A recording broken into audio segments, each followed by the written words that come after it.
ada di Menara Gading, tugasnya adalah bagiin duit. Maka hari ini provinsi nggak bisa lagi begitu. Provinsi hari ini harus menjadi stimulator, harus menjadi regulator, dan harus menjadi motivator. Kenapa? Karena brandingnya hari ini sudah branding Jawa Barat.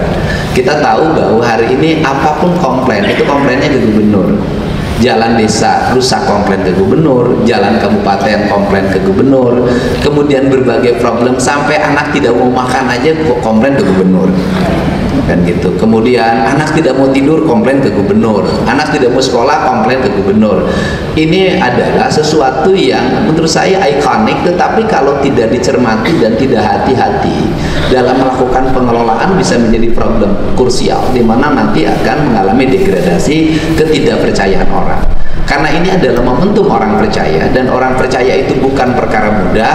Maka hari ini kita harus bekerja dengan baik, bekerja menjabat dengan saya, bukan mau tidur enak, bukan mau makan enak, bukan mau tidur nyenyak, bukan mau leha-leha, bukan mau jalan-jalan, tapi mau bekerja. Kenapa kita mau bekerja? Karena kita mengalami ketertinggalan kan.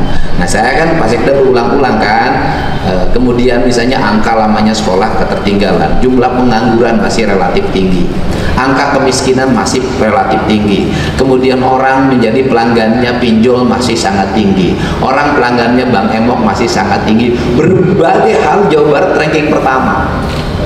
Karena Jawa Barat berbagai hal ranking pertama itu disebabkan karena jumlah penduduknya yang sangat besar. Jumlah penduduk yang sangat besar memiliki konsekuensi pada 1% angka di Jawa Barat itu akan mempengaruhi statistik nasional. Untuk itu saya meminta pada semuanya hari ini untuk bekerja. Kenapa saya ajak ke sini? Biar tahu loh. Kita ini taunya jangan kota Bandung saja. Kita mau nih Cirebon ini loh, problem jalannya ini, problem kebersihannya ini. Kemudian semua orang bergerak. Nah, kemudian kelautan misalnya. Bukankah Cirebon itu adalah wilayah maritim? Bukankah Cirebon itu berasal kalimat Caruban?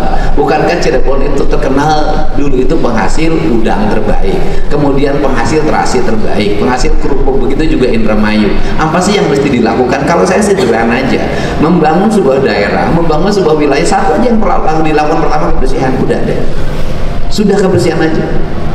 Sudah, saya punya target seluruh wilayah kelautan di Jawa Barat harus bersih, seluruh daerah aliran sungai harus bersih, kemudian seluruh muara harus bersih. Bagaimana harus bersih? Satu, nanti di desanya akan saya rubah cara berpikir masyarakatnya, cara tindakannya. Lomba desa, misalnya lomba kebersihan desa, lomba pembangunan desa, yang terbaik dapat 1 miliar. Apa sih yang saya lakukan? Sebenarnya saya lagi melakukan mencegah agar sampah tidak jatuh ke sungai. Kalau sampah jatuh ke sungai, nanti muaranya di laut. Kalau muaranya di laut, ekosistem laut hancur. Maka harus dimulai dari hulu. Dari hulu orang harus dipaksa. Nah, jangan takut dibully. Jangan takut Anda misalnya mendapat perlawanan. Jangan pernah takut. Kenapa? Karena perubahan selalu diawali dengan perlawanan. Gak ada perubahan tanpa perlawanan. Semua orang akan melawan. Kenapa orang akan melawan? Karena orang yang banyak yang dia mendapat status quo, dia mendapat kebahagiaan, dia mendapat rezeki dari kesemrawutan. Kekumuhan melahirkan rezeki bagi siapa? Bagi orang yang hidup dalam kekumuhan. Kemacetan melahirkan rezeki bagi siapa? Bagi orang yang hidup dalam kemacetan. Birokrasi yang lambat melahirkan rezeki bagi siapa? Bagi mereka yang hidup dari birokrasi yang lambat. Nah, rezeki itu harus dibuat menjadi rezeki berkah. Rezeki berkah itu hadir pada saat orang bahagia, bukan pada saat orang menderita. Nah, maka mindset yang ingin dibangun oleh saya hari ini adalah semua orang kerja. Nggak boleh lagi di Menara Gading. Kantor-kantor ruangannya jangan terlalu mewah. Sudahlah, buat apa sih kantor mewah-mewah, manfaatnya nggak ada. Orang hari ini bisa berjalan. Hari ini bisa melakukan pekerjaan di mobil. Orang bisa rapat di mobil. Semua bisa dilakukan eksekusi sambil tiduran. Ngapain kita mikirin lagi kantor yang mewah? Nah, andai kata pun kantornya bersih, itu apa sih orientasi saya? Destinasi. Kenapa saya mulai konsen membenahi kantor-kantor peninggalan kolonial? Karena destinasi. Misalnya, kenapa kantor di Cirebon dihidupkan? Karena destinasi. Karena ke sini saya jarang. Kenapa kantor di Purwakarta dihidupkan? Karena destinasi. Kenapa kantor di Bogor dihidupkan? Karena destinasi. Kenapa nanti gedung Pakuan dihidupkan? Sebentar lagi akan jadi destinasi. Kemudian kenapa lagi gedung di Garut dihidupkan? Karena destinasi. Kemudian kenapa gedung sate ditata? Karena destinasi. Seluruh destinasi-destinasi itu akan memberikan manfaat bagi studi. Siapa yang studi? Nanti anak-anak kita.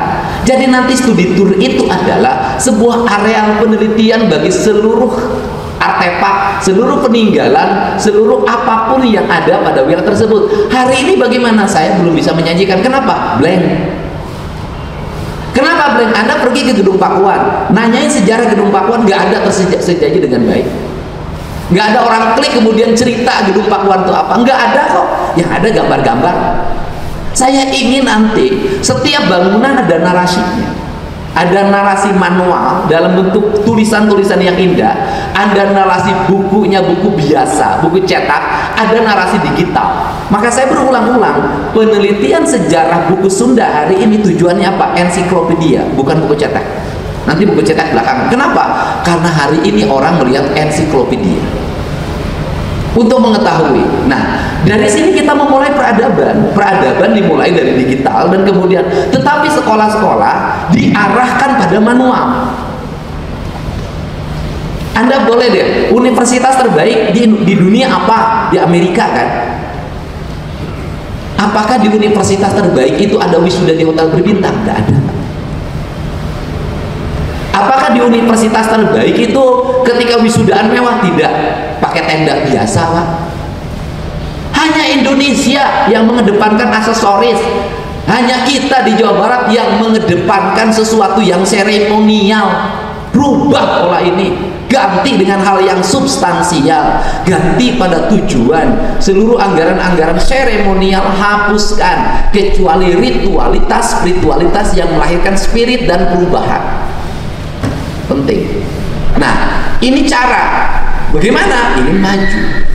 Nah, kemudian bagaimana provinsi harus mengintegrasikan pada pendidikan dasar SD SMP. Nggak boleh lagi, nggak boleh, saya nggak mau lihat sekolah di Jawa Barat roboh, mau SD, SMP, mau SMA. Nggak mau lagi di Jawa Barat sekolah tinggi-tinggi rumputnya. Nggak mau lagi toiletnya kotor. Saya nggak mau lagi lihat sekolah jadi produk ketidakberadaban. Justru sekolah adalah produk peradaban. Maka yang paling bersih adalah toilet di sekolah. Yang paling tertib adalah di sekolah. Yang masuk ke sekolah paling tertib adalah anak sekolah. Ini caranya. Caranya di mana? Dirubah mindsetnya. Diatur bagaimana mereka tidur jam berapa, bangun jam berapa. Sekolah semuanya sampai Jumat. Jangan lagi kabupaten sampai Sabtu, provinsi sampai Jumat. Semua harus sama. Untuk apa? Membangun branding. Kemudian saya nggak mau lagi ini sekolah ya di depan saya aja, di sekolah di depan mata saya yang setiap hari saya lewat. Itu SMA 2 Subang. Pagarnya rak sampahnya tinggi, di depannya semakin penuh dengan pedagang. Saya udah telepon bupatinya, bisa nggak terpilih? Aku nggak mau di depan sekolah ada pedagang, harus tertib.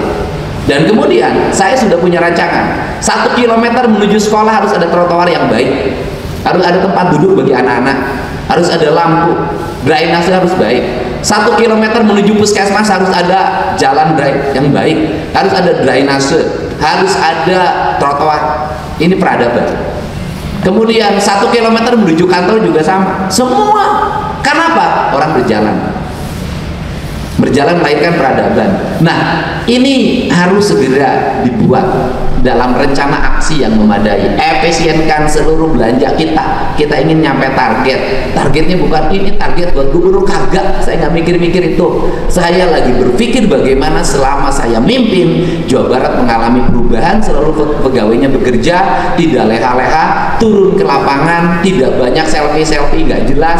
Semua boleh selfie, semua boleh membuat YouTube, semua boleh IG, tapi semuanya pekerjaan. Tidak boleh yang bukan pekerjaan, kecuali hari Minggu cerita tentang rumah dan keluarganya. Kemudian ini segera diintegrasikan. Nah, kemudian apa lagi? Problem kelautan, kemiskinan, Pak. Anak-anaknya nggak pada sekolah. Bagaimana? Ya nanti sekolah yang jurusannya kelautan di pantai. Politeknik kelautan di pantai. Jangan politeknik kelautan di gunung. Nah, arahkannya ke sana. Kemudian beasiswa, arahin dong anak-anak nelayan ini dikasih beasiswa di bidang kelautan. Terus apalagi problem kelautan? TPA. Itu fokus kebersihan. TPA, berapa target TPA kita? Apa namanya? Yang akan kita lakukan TPI, tempat pelelangan ikan, TPI. Nah, kemudian apalagi? Kampung nelayan. Saya ingin ada kampung-kampung nelayan yang indah. Negara lain kok bisa lautnya bersih? Negara lain kok bisa pantainya indah? Kenapa pantai kita selalu berantakan? Tidak boleh lagi laut di Jawa Barat, lautnya kumuh, lautnya kotor, harus lautnya indah. Apalagi di kelautan, siapin landasan-landasan pesawat kecil. Untuk apa? Untuk kerjasama dengan perhubungan. Untuk apa? Menangani bencana. Kalau dalam keadaan bencana darurat, maka pesawat-pesawat kecil bisa landing dengan cepat di wilayah-wilayah yang sudah saya tetapkan. Di wilayah Cirebon ada 1, Indramayu 1, nanti di Bekasi Kerawang 1, kemudian di Pelabuhan Ratu, di berbagai tempat. Kita lihat ya, bagaimana landasan pesawatnya gampang terintegrasi dengan jalan. Gampang, nggak usah lagi bikin landasan baru. Jalan provinsi diperlebar, diperkuat, kasih 2 km atau 3 km, pesawat turun seret yang kecil-kecil itu. Untuk apa? Penanganan. Ini yang baru dilakukan, ini yang harus cepat ditangani, ini perhubungan. Nah, kemudian perhubungan nanti terintegrasi dengan siapa? PU. Bagaimana PU? PJU. Kemudian telekomunikasi, CCTV-nya terintegrasi. Dalam setiap sekian kilometer itu harus ada pusat pengendali jalan. Maka di situ dilengkapi oleh perangkat teknologi di mana orang bisa melihat kemacetan, orang bisa melihat lampu yang mati. Kan lampu yang mati bisa dilihat, Pak, secara digital. Lampu yang mati di mana, kan itu bisa terkoneksi. Lampu bisa titik-titik yang hidup mana aja, yang mati mana saja, nggak usah keliling ya truk. Nah, setelah itu ada piket. Piketnya apa? Mobil tuh turun ke bawah. Mobil turun ke bawahnya di siapa? Di situ ada petugas dinas perhubungan, di situ ada petugas satpol pp, di situ ada petugas PU. Kemudian untuk apa? Lihat. Nanti ada spanduk yang berantakan, ada PJU yang mati, kemudian ada drainase yang tersumbat. Terus apa lagi? Dalam setiap kilometer nanti lengkapi dengan mobil derek. Jadi ketika ada yang mogok, mobil derek turun, angkut gratis, kasihan sopir. Nanti banyak kemacetan terjadi apa? Mobil dereknya datang 2 poe. Saya tahu yang begitu, detail saya. Nah, itu buat peradaban. Ini kalau provinsi Jawa Barat bisa menciptain ini Pak, ini provinsi terkeren Indonesia, Pak, taruhan saya. Nah, ini kenapa? Karena kita wilayahnya besar, penduduknya tinggi, anggarannya kecil. Anggaran kita cuma 31 kalau normal. Tapi kalau dilihat, saya jelasin ya. Itu kalau saya kemarin tidak punya kebijakan tentang pembebasan pajak kendaraan bermotor yang ke belakang. Tahun ini Pemda Jawa Barat minus 1,5 triliun. Kenapa minus 1,5 triliun? Kan pajak kendaraan motornya tidak tercapai target. Kenapa tidak tercapai target? Kan itu mobil yang barunya sedikit, ditambah mobil listrik gratis, hilang. Apakah saya tahu persoalan itu? Sebelumnya tidak. Kenapa? Saya melakukan kebijakan dengan intuisi, saya nggak pernah baca. Intuisi saya mengatakan itu, saya harus melakukan itu. Kemudian dari intuisi itu, kemudian melahirkan produk dan menutup seolah-olah saya tahu anggaran. Ya itu memang alam lagi membimbing ke sana. Jadi kalau ditanya Gubernur Jawa Barat panduannya apa? Alam, Pak. Saya panduannya rasa, panduannya hati. Sudah itu saya nggak lagi baca buku, nggak baca peta, nggak bawa data. Saya ngikutin aja alur-alur kemana. Tapi nanti juga ketemu. Kenapa? Karena derajat tertinggi dalam ilmu pengetahuan adalah intuisi. Kalau belajar dari awal itu proses, tapi yang nanti intuisi. Kenapa?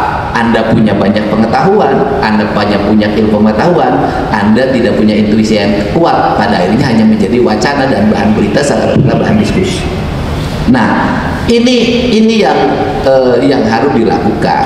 Nah, kemudian bagaimana layanan? Saya ingin rumah sakit Al Ihsan itu menjadi rumah sakit yang kualifikasinya sama dengan Hasan Sadikin, sehingga harapan rakyat Jawa Barat tidak tertumpuk di Hasan Sadikin. Tetapi di balik itu rumah sakit anak cabangnya yang terhampar di berbagai daerah harus ditingkatkan kualitasnya.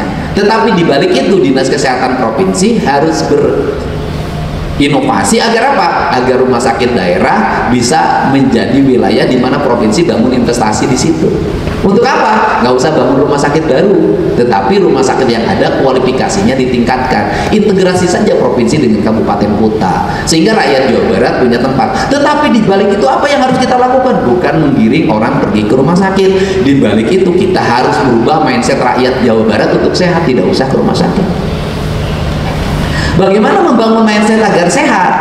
Bagaimana caranya? Caranya adalah membuat sistem di mana dokter ditempatkan di setiap desa, diukur pendapatannya berdasarkan jumlah orang yang sehat, bukan jumlah orang yang sakit. Saya sudah sampai membuat analisis dan analogi kepada Dinas Kesehatan. Coba kasihlah 10 saja, 40 aja desa dibuatkan misalnya begini. Orang yang sakit di sebuah daerah 50, maka tunjangan dokternya adalah 5 juta. Kemudian orang yang sakitnya turun 45, maka tunjangan dokternya 10 juta. Maka turun menjadi 40, tunjangan dokternya 15 juta. Turun menjadi 30, tunjangan dokternya 20 juta. Turun menjadi 25, tunjangan dokternya 25. Turun menjadi 20, tunjangan dokternya 25 juta, 30 juta. Turun menjadi, taruhlah turun menjadi 10 yang sakitnya, tunjangan dokternya 35 juta. Pertanyaannya adalah lebih mahal mana ngasih tunjangan dokter berdasarkan jumlah orang yang sehat atau mengobati orang ke rumah sakit? Saya sudah punya analisis, lebih murah ngasih tunjangan dokter berdasarkan jumlah orang yang sehat dibanding memperbanyak rumah sakit kemudian menggiring orang pergi ke rumah sakit. Bisakah orang Jawa Barat tidak berobat ke dokter? Bisa, asalkan pola hidupnya dirubah. Contohnya siapa? Saya 20 tahun nggak pernah ke dokter, nggak pernah minum obat, nggak pernah ngapa-ngapain, sampai hari ini sehat. Orang bertanya sampai hari ini, Kang Deddy stimulusnya apa? Kang Deddy minumnya apa? Ya saya minumnya cuma air putih saja. Saya banyak konsumsi buah, pikiran saya dibebaskan, saya menghadapi masalah apapun tidur nyenyak, udah bisa. Obat apa yang paling tinggi dalam hidup? Ada 4. 1, oksigen yang baik dengan banyaknya pohon. 2, matahari. 3, air putih. Yang keempat, makanan berserat. Udah 4. Tambah yang kelima, begean. Itu nggak boleh. Saya kan bebas karena duda. Nah, ini. Nah, saya ngukur kesehatan itu karena Anda mau baca, mau terus-terusan kita ngomong tentang teknologi, mau terus-terusan Anda tentang ngomong anggaran belanja kesehatan, mampus Pak, duit nggak akan kuat. Kenapa? Mahal, Pak Dokter, ya mahal kan? Obat makin mahal, alat kesehatan makin mahal. Nggak bisa. Cara yang terbaik adalah merubah orang jadi sehat, bukan mengajak orang untuk berobat. Nah, ini yang harus ada dalam mindset. Kemudian apa yang terus mesti didorong lagi adalah seluruh rangkaian ini, kalau jalannya bersih, kemudian mulus tertata, garis-garis jalannya baik, PJU-nya baik, tamannya baik, trotoarnya baik, drainasenya baik, seluruh bangunannya punya karakteristik, garis pantainya terlihat, pantainya indah, lautnya jernih, manusianya memiliki nilai-nilai estetika. Sudahlah Pak, jangan ngomong pariwisata Pak, batuk sekali ke orang pada datang. Nggak usah promosi-promosian Pak. Orang pada datang hari ini, orang mengkonsumsi media digital cepat Pak. Tinggal yang berikutnya adalah mindset orang ketika orang datang. Saya ngomong kecil saja. Saya punya kampung saya itu kampung banget, kumuh. Kemudian saya rubah, saya tata, bersih. Sekarang ribuan orang datang. Penghasilan tukang sate 200 juta 1 minggu. Tapi apakah saya tidak sedih Pak? Kenapa? Otak kita ini ketika melihat kerumunan orang berdagang sembarangan, tidak berpikir kebersihan, pokoknya yang penting laku, tidak berpikir higienis makanannya, yang penting orang datang, dan orang yang datang juga otaknya macam-macam, ada yang buang sampah di mana saja. Berarti kenapa? Mindset. Biasanya itu nggak lama, hanya 3 bulan habis itu bubar. Kenapa? Bosen, kemudian orang nyati, kemudian lingkungan jadi kotor, jadi kumuh, kemudian ditinggalkan. Nah, Ini yang harus dirubah dalam otak kita. Ini harus dirubah dari masyarakat Jawa Barat. Saya sudah melihat para pedagang yang ngurus kualitas, kemudian punya hati, rajin berbagi, mengalami grafik peningkatan hidup yang tinggi. Para pedagang yang hanya cari untung, kemudian tidak concern pada sampah, kemudian ketika orang belanja ramai, kemudian dia meningkatkan daya jualnya, bukan meningkatkan kualitasnya, dia sebentar. Saya dulu jadi Bupati Purwakarta, itu pernah seluruh hamparan jalan dari Purwakarta menuju Wanayasa, saya bangunkan kios-kios kecil untuk pedagang sate. Waktu awal ramenya luar biasa, lama-lama bubar dan sepi. Kenapa? Saat sebelum rame, lemaknya 2, setelah rame lemaknya 4, ditambah harganya ditaikkan, bangkrut sudah. Ini problem orang Sunda. Nah, ini yang harus segera diperbaiki. Nah, ini kenapa sekarang saya mulai ngomong konsen lagi pendidikan, Pak. Ke arah saya pengetatan ke SD, SMP, dan ke Bupati Wali Kota. Kan kemarin ada berita lagi tuh di Tasik.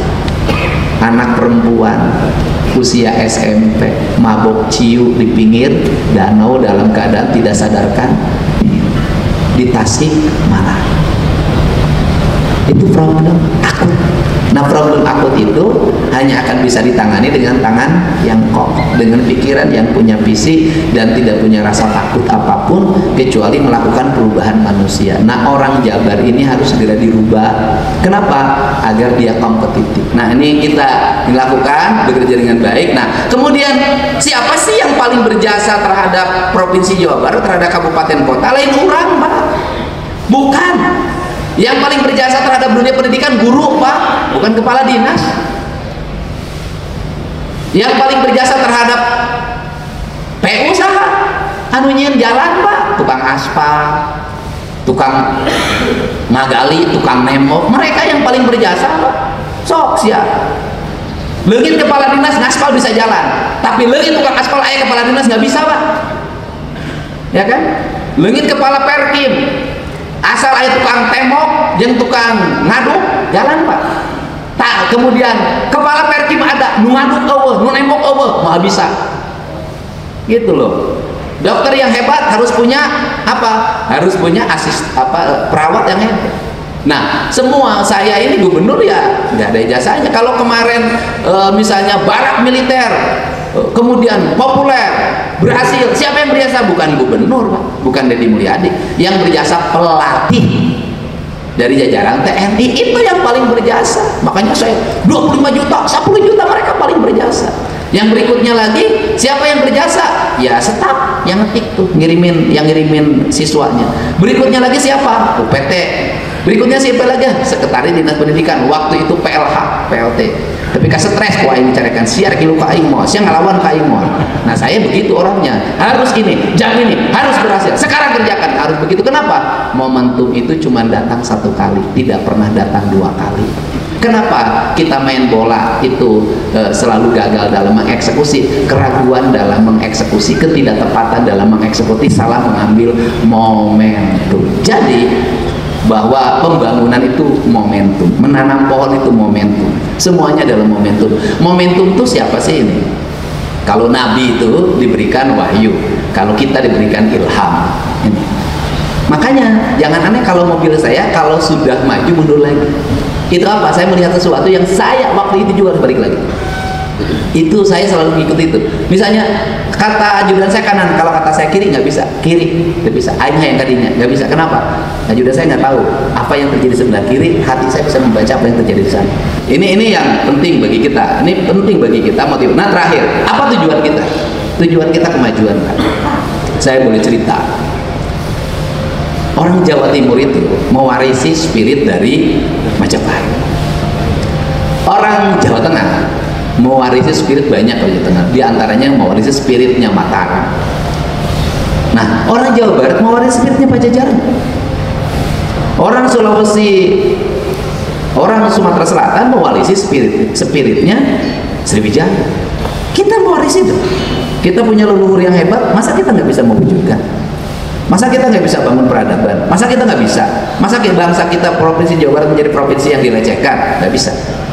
Ini harus ke depan. Nah, terakhir, teknologi. Bagaimana? Oke, saya nggak akan ngomongin saya. Dah. Apa kelemahan dari dinas? Kurang update. Kenapa kurang update? Tidak menarik. Ada otokritik pada saya. Harusnya Pak Dedi nggak boleh pekerjaan dinas Infocom diambil oleh Pak Dedi. Harusnya yang memposting-posting itu dinas Infocom nu maca. Nu lalajo peks ya, tayangkeun di dinas Infocom. Saeutik malaikna. Kenapa? Geus jenuh ku ngaran dinasna gitu. Derame, macam derame, normatif. Bagaimana? Ya sudah, nanti saya kasih arahan bagaimana membuat sesuatu menjadi menarik. Ya sudah, daripada susah di dinasnya masing-masing, seluruh pekerjaan dinas teknis yang itu pekerjaannya bisa dinikmati oleh masyarakat, oleh masyarakat, saya kasih ruang 2 menit di YouTube saya atau 3 menit, kan lama. Hari ini saya lagi posting jalan terus karena itu yang menjadi pembicaraan. Besok misalnya cerita pasar, cerita harga. Cerita harganya ini jangan kebiasaan. Oh, kemudian ngecek harga 70 mobil ngalut ke pasar. Terus nanya lain kitu iroh, lain kitu carana, lain kitu. Kepala dinas kita isuk-isuk sebagai istri balanya ke pasar. Beri video, beri nanya, eta balanya normal. Lain alut-alutan marah kayak baju Pemda gelas aing naon ge. Kenapa juga saya kalau turun ke bawah tidak pernah melibatkan dinas. Loba teuing mobil ngalut pasekda ganeng. Malut panjang lalajo. Mobil ngabaris kabeh nu digawena anggar itu bangsa sapu. Makanya saya nggak mau lagi melibatkan ASN menyapu. Moal sasapu posting kumpul aing nyaho. Udah cukup mereka. Saya udah tahu. Makanya tidak menarik. Malut, ibu ini berapa? Ibu ini berapa? Nah, rimane cukup saja yang gitu-gitu mah geus maneh jeung pembantu balanya ka pasar ngecek harga. Makanya saya selalu begitu karena saya tahu harga itu dari siapa? Mimi Yani. Mih, ceng seberaina mih. Geus kieu Pak, besok jam 6 tuh udah laporan. Oh, nya geus aman mih. Kitu.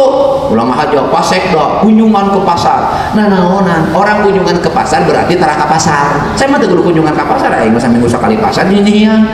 Nah, ini Pak rubah mindset rubah. Ini pola-pola rubah. Terus terakhir pendapatan digitalisasi, nggak ada pilihan. Digitalisasi fokus apa? Coba ngomong dengan Perkin, coba ngomong dengan PU.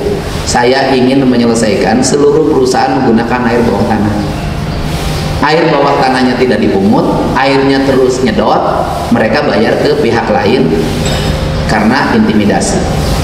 Ya, coba bikin perencanaan. Seluruh industri yang menggunakan air bawah tanah mau tidak mau harus terkoneksi dengan PAM daerah. Itu loh, PAM daerah harus terkoneksi dengan PDAM daerah. Atau ya udah kita berinvestasi, mengambil air sungai dibuat menjadi air baku, dirubah menjadi air untuk industri. Kemudian mereka bayar ke kita, kan bisa sebenarnya. Itu yang dibuat. Saya harus lakukan itu dengan cepat. Nah, terakhir Dinas Pendidikan segera baca pangsa pasar. Berapa kebutuhan industri yang ada di Jawa Barat hari ini? Cirebon butuh berapa ribu, Indramayu butuh berapa ribu, kemudian Subang butuh berapa ribu, Purwakarta butuh berapa ribu, Bekasi butuh berapa ribu, Karawang butuh berapa ribu, Bogor, Sumedang, Bandung butuh berapa ribu jumlah. Masukkan dalam angka statistik, kemudian konekkan dengan tingkat angkatan kerja kita, kemudian dorong dinas tenaga kerja atau kalau agak lambat biar saya sendiri yang mengambil alih melaksanakan, kemudian terkoneksi dengan sistem layanan lamaran kerja online. Tidak lagi orang ngantri kayak di Bekasi pakai job fair, orang puluhan ribu numpuk. Saya tegur bupatinya, saya tidak ngira begitu, saya nggak boleh lagi begitu. Tidak ada lagi di Jawa Barat orang melamar kerja. Yang ada adalah berdasarkan database tenaga kerja yang ada, pabrik nanti tinggal ngundang mereka berdasarkan nomor NIK-nya, berdasarkan nomor HP-nya, diundang ke pabriknya untuk wawancara seleksi setelah lulus ngurus administrasi. Itu caranya. Nggak ada lagi lamaran kerja. Apa yang bikin lamaran kerja? Gitu loh. Nah, ini kan masuk perguruan tinggi juga ada jalur ada jalur seleksi, ada jalur prestasi. Ya sudah, pabrik juga begitu dong. Jalur prestasi. Kan udah tinggal panggil kan angkatan kerja itu tinggal. Nah, itu dilakukan dengan baik. Kemudian buat kursus-kursus yang mempercepat lahirnya angkatan kerja. Barangkali itu saja, saya ucapkan terima kasih pada semuanya. Selamat bekerja, tak ada kata lambat, harus dilakukan dengan cepat, berani ngambil resiko. Saya minta orang yang bersama saya berani ngambil resiko, karena seorang pemimpin itu lebihnya satu, berani ngambil resiko. Jangan semuanya berdasarkan data-data APBD yang ada, kita bisa berikhtiar dengan anggaran-anggaran yang lain. Untuk itu saya terima kasih. Assalamualaikum warahmatullahi wabarakatuh. Salam. Waalaikumsalam warahmatullahi wabarakatuh.